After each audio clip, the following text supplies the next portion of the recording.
দিল্লি বিধানসভা নির্বাচনে ইতিমধ্যেই সংখ্যাগরিষ্ঠতার ম্যাজিক ফিগার ছুঁয়ে ফেলেছে বিজেপি। এবার সবথেকে প্রশ্ন হলো যে দিল্লিতে বিজেপির তরফে এখন মুখ্যমন্ত্রী কে হতে পারেন।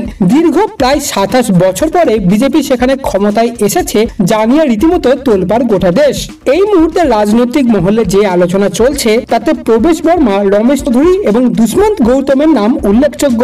প্রথমে যে নামটি আসছে তিনি হচ্ছেন প্রবেশ বর্মা। তার নামটি বিশেষভাবে আলোচিত হচ্ছে কারণ তিনি অরবিন্দ কেজরিওয়ালকে হারিয়ে জিতেছেন। ফলে কেজরিওয়ালকে পরাজিত করার অর্থ হলো মুখ্যমন্ত্রী পদের জন্য প্রথমেই দাবিদার তিনি। পরবর্তী আবার এই দৌড়ে আরো একটি নাম রয়েছে, তা হলো রমেশ বিধুরি।